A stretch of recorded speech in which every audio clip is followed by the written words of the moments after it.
السلام علیکم ورحمۃ اللہ وبرکاتہ۔ نحو میر کے اسباق کے سلسلے میں حاضر خدمت ہوں۔ اللہ تعالیٰ سے دعا ہے کہ اللہ تعالیٰ اس پڑھنے پڑھانے کو اپنی بارگاہ میں قبول فرما کر ہماری نجات کا ذریعہ بنائے اور اسے ہمارے لیے علم نافع بنائے۔ سبق کا آغاز کرتے ہیں۔ بسم اللہ الرحمن الرحیم۔ یہ کتاب کا نام ہے نحو میر۔ نحو عربی میں بولتے ہیں عربی گرامر کو۔ علم نحو کی تعریف ابھی ہم پڑھ لیں گے۔ اور میر جو ہے وہ مصنف کا نام ہے، میر علی، تو اس لیے نحو میر بولتے ہیں، یعنی میر کی نحو، یعنی علامہ میر علی رحمۃ اللہ علیہ نے اسے لکھا ہے۔ اصل کتاب جو ہے فارسی میں ہے، اس کی عبارت ہم دیکھتے ہیں۔ بسم اللہ الرحمن الرحیم، الحمد للہ رب العالمین والعاقبۃ للمتقین والصلاۃ والسلام علی خیر خلقہ محمد وآلہ اجمعین، اما بعد۔ جی یہ فارسی میں کتاب ہے لیکن ہم اس کا اردو ترجمہ پڑھیں گے۔ سب سے پہلے مصنف نے خطبہ مختصر سا لکھا۔ تمام تعریفیں اللہ تعالیٰ کی ذات کے لیے ہیں جو تمام جہانوں کا پروردگار ہے۔ پروردگار مطلب پالنے والا ہے۔ اور نیک انجام متقیوں کے لیے ہے، یعنی قیامت والے دن متقی لوگ ہی جنت میں جائیں گے، ان کا اچھا انجام ہوگا۔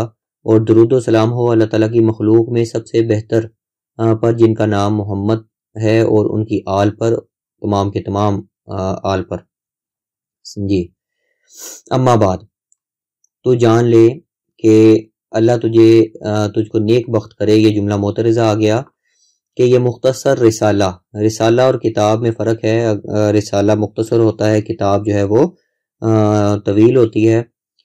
یہ مختصر رسالہ ہے جو علم نحو میں لکھا گیا ہے، جو مبتدی مطلب ابتدا کرنے والا، جس نے علم عربی جو ہے وہ کا علم حاصل کرنے کی ابتدا کی ہے، مبتدی کو لغت کے ڈکشنری، لغت کے مفردات سے مراد الفاظ، کلمات یاد کرنے کے بعد، اور اشتقاق کو پہچاننے کے بعد۔ اشتقاق سے مراد علم صرف جو ہے، جو گردانے پڑھتے ہیں ہم، اور صرف کی ضروری چیزیں یاد کرنے کے بعد۔ اشتقاق اور صرف میں فرق ہے تھوڑا سا، عام طور پر ایک ہی چیز شمار کی جاتی ہے۔ اشتقاق سے مراد گردانے ہیں، جیسے مصدر سے ہم ماضی کی گردان بناتے ہیں، مضارع کی گردان بناتے ہیں، مختلف گردانے بناتے ہیں، اسے علم اشتقاق بولتے ہیں۔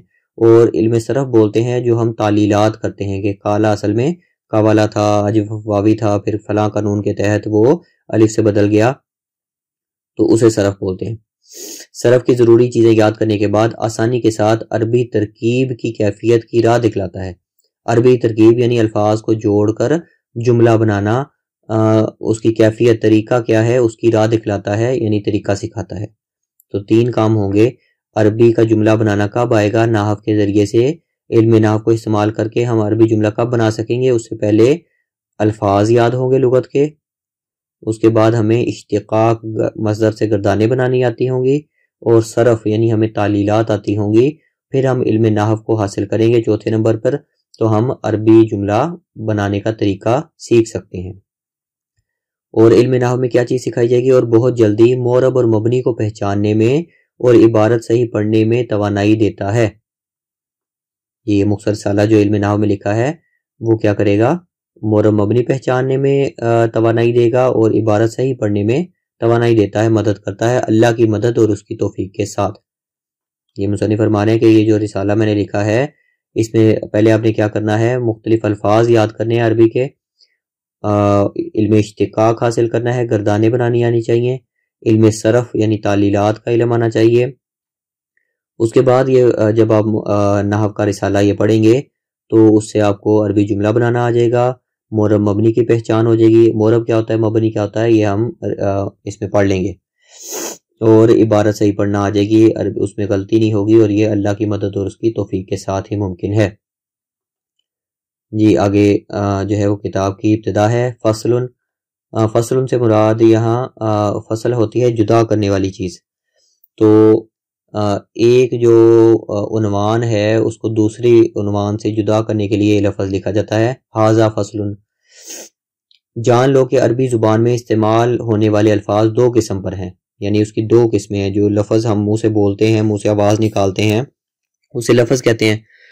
اور یہ لفظ دو قسم کے ہیں, مفرد اور مرکب. یہاں انہوں نے لفظ سے مراد جو با معنی ہے, یعنی منہ سے جو الفاظ نکالتے ہیں وہ دو طرح کے ہوتے ہیں. ایک تو جن کا کوئی مطلب ہوتا ہے, اور ایک جو بے معنی ہوتے ہیں, ان کا کوئی مطلب نہیں ہوتا, معنی نہیں ہوتا. تو جو بے معنی ہوتے ہیں انہیں تو محمل کہتے ہیں, اور جو با معنی الفاظ ہیں جن کا کوئی مطلب ہوتا ہے, اس کی دو قسمیں ہیں, مفرد اور مرکب. اب مفرد اور مرکب کی الگ الگ تعریف کریں گے مصنف. مفرد کیا ہے جی؟ وہ لفظ ہے جو اکیلا ہو اور دلالت کرے ایک معنی پر, اس کو کلمہ بھی کہتے ہیں. یعنی مفرد اور کلمہ دو نام ہیں اس کے. اور یہ مفرد یا کلمہ کس کو کہتے ہیں؟ جو اکیلا لفظ ہو, ایک لفظ ہو, اور وہ ایک معنی پر دلالت کرے, اس کا میننگ جو ہے مطلب بھی ایک ہو, ایک معنی پر بتا رہا ہو اپنا. پھر کلمہ یا مفرد کی تین قسمیں ہیں. اسم جیسے رجل, فعل جیسے ضربہ, اور حرف جیسے حل. جیسا کہ صرف میں معلوم ہوا, عام طور پر جیسا کہ مصنف نے پہلے خطبہ میں بیان کر دیا کہ علم نحو جو ہے یہ علم صرف کے بعد پڑھائی جاتی ہے, تو انہوں نے یہاں ذکر کر دیا کہ جیسا کہ صرف میں معلوم ہو چکا یہ ابتدائی باتیں کہ کلمہ یا مفرد کی جو عربی کلمات ہیں ان کی تین قسمیں ہیں, اسم, فعل اور حرف. اردو, انگریزی, سب زبانوں میں ایسا ہی ہے کہ تین ہی قسمیں ہوتی ہیں, اسم, فعل یا حرف. تو اسم کی مثال دے دی رجل, رجل کا مطلب ہوتا ہے آدمی. فعل کی مثال دے دی ضربہ, اسے ایک شخص نے مارا, اسے ایک مذکر نے مارا. اور حرف کی مثال دے دی حل, یہ سوالیہ لفظ ہے, کیا. اچھا جی, یہ تو مفرد کی جو ہو گئی ہمارے پاس تعریف, اور یہ تعریف ہم نے یاد کر لینی ہے. مفرد اور کلمہ ایک ہی چیز ہیں. کسے کہتے ہیں, اس کی تعریف کیا ہے؟ وہ لفظ جو اکیلا ہو اور ایک معنی پر دلالت کرے. اچھا, دوسری قسم ہے جی مرکب. بہرحال مرکب وہ لفظ ہے جو دو کلموں سے یا زیادہ سے مل کر بنا ہو, دو یا دو سے زیادہ کلمات سے مل کر بنا ہو, اسے مرکب کہیں گے. مرکب کی پھر آگے دو قسمیں ہیں, مرکب مفید اور غیر مفید. مرکب کی کیا تعریف فرمائی کہ مرکب وہ لفظ ہے جو دو کلمات یا دو سے زیادہ کلمات سے مل کر بنا ہو. اگر ایک لفظ ہوگا تو اسے مفرد بولیں گے اور کلمہ بولیں گے, اور اگر زیادہ الفاظ ہوں گے تو اسے مرکب بولیں گے. پھر مرکب کی دو قسمیں ہیں, مرکب مفید اور مرکب غیر مفید. مرکب مفید وہ مرکب ہے کہ جب کہنے والا اس پر سکونت اختیار کرے, سکونت اختیار کرے یعنی خاموش ہو جائے یہ اپنی بات کہہ کر, تو سننے والے کو کوئی خبر یا طلب معلوم ہو. خبر معلوم ہو یعنی اس نے کوئی آپ کو خبر دی ہے, جملہ مکمل جب اس نے بول دیا تو آپ کو اس سے کوئی خبر معلوم ہو گئی ہے, آپ کو پتہ چل گیا کوئی بات جو آپ کو پہلے پتہ نہیں تھی. یا طلب معلوم ہو کہ وہ کوئی آپ کو بات نہیں بتا رہا بلکہ آپ سے کوئی مطالبہ کر رہا ہے, تو اس کا مطالبہ آپ کو معلوم ہوا ہے. اچھا جی, تو یہ جو مرکب مفید ہے اس کو جملہ اور کلام بھی کہتے ہیں, یعنی اس کے تین نام ہو گئے, مرکب مفید, جملہ اور کلام, تین نام ہیں اس چیز کے. پھر جملہ کی دو قسمیں ہیں, جملہ خبریہ اور جملہ انشائیہ. یہاں تک مصنف نے اپنا ایک عنوان مکمل کر لیا, تو ہم بھی اسی پر اکتفا کرتے ہیں. دوبارہ سے دیکھ لیں, آج کی فصل میں ہم نے کون کون سی چیزیں پڑھی. سب سے پہلے مفرد کی تعریف پڑھی, مفرد کو کلمہ بھی کہتے ہیں. مفرد اور کلمہ دونوں کی تعریف کیا ہے کہ وہ ایسا لفظ ہے جو اکیلا ہو اور ایک معنی پر دلالت کرے. پھر اس کے بعد مرکب تھا جی, مرکب کی ہم نے تعریف پڑھی کہ وہ لفظ ہے جو دو یا زیادہ کلمات سے مل کر بنا ہو. پھر مرکب مفید کی تعریف پڑھی, مرکب مفید وہ مرکب ہے کہ جب کہنے والا اس پر سکونت اختیار کرے یعنی خاموش ہو وہ مرکب مفید بولنے کے بعد, تو سننے والے کو کوئی خبر یا طلب معلوم ہو. اچھا, اس کو جملہ اور کلام بھی کہتے ہیں, یعنی مرکب مفید, جملہ اور کلام ان تینوں کی ایک ہی چیز ہیں. اور اس کی یہ تعریف ہم نے پڑھ لی کہ جب کہنے والا اس پر خاموش ہو تو سننے والے کو کوئی خبر یا طلب معلوم ہو. پھر جملے کی دو قسمیں ہیں, جملہ خبریہ اور جملہ انشائیہ, وہ مصنف نے علیحدہ فصل میں ذکر کر دیا جو بعد میں پڑھیں گے ہم. اچھا جی, تو صرف ان تعریفات کا رٹ لینا جو ہے وہ علم نحو میں کافی نہیں ہے, بلکہ ان کو سمجھنا اور ان کا استعمال کرنا اصل فن ہے.